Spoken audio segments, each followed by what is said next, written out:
Сохраним память о подвиге героев Великой Отечественной войны.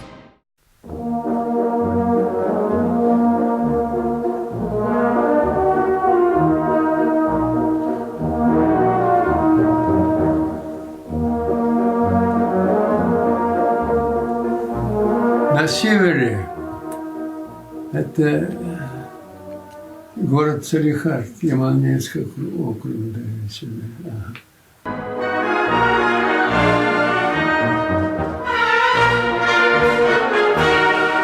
нас была только начальная школа, а рядом 5 километров Сафарово, там средняя школа.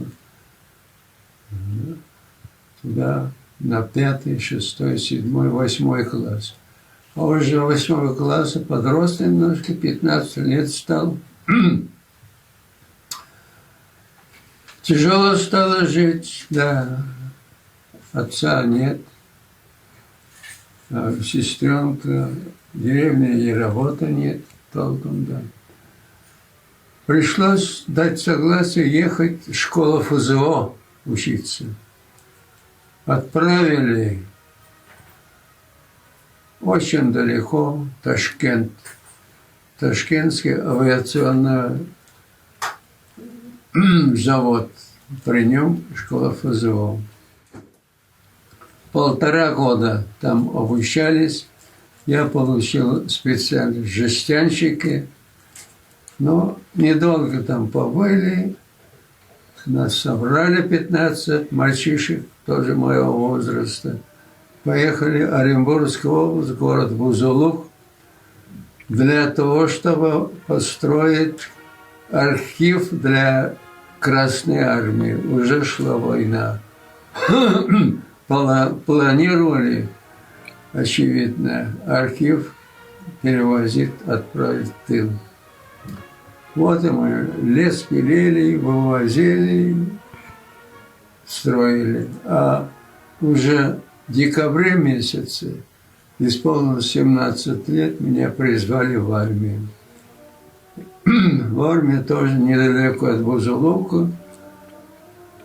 12-я окружная снайперская школа. Обучать на снайперов. 1,5 года после обучения, в 44-м уже, маршевые роты отправили на фронт. К этому времени, в 44-му году уже, в июле месяце, Белоруссию освободили, и война была на территории Литвы и Восточной Пруссии. Меня назначили, поскольку уже снайпер, не снайперская винтовка дали, а дали крупнокалиберный пулемет, так называемый ДШК. Это 12,7, хороший пробойный имеет, на танках устанавливают это. Через 3 месяца, в октябре, пришло предложение ехать учиться на звание младшего лейтенанта. На строй поехали, приняли. Жизнь такая была. Школа по подготовке младших лейтенантов. Это резерв командующего Первым Прибалтийским фронтом. Да. И он командовал, куда надо, туда посылали. У меня не ДШК пулемет крупнокалиберный, это нельзя было, потому что он стационарный. А дали пулемет Максим двухколесный. Вот все двухколесный до апреля месяца, с октября месяца, в фронтовых условиях, очень тяжелых. Осенние, весенние, мокрые все. Потому что зима такая. Сегодня дождь, завтра снег. Но тем не менее мы выполняли задание. воевали, не пустили самую большую армию немцев, окруженных под Ригой, на воссоединение с основными силами. И так прошло время. А в апреле месяце на территории Восточной Пруссии началось боевое действие и за то, чтобы Кёнигсберг взять.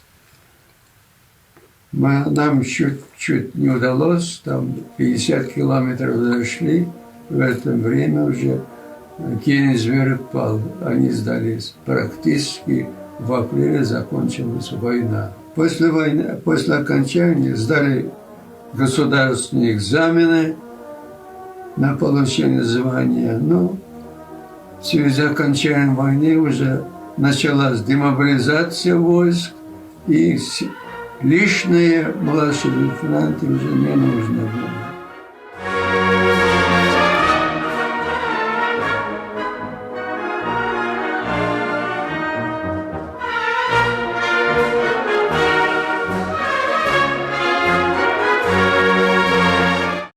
Сохраним память о подвиге героев Великой Отечественной войны.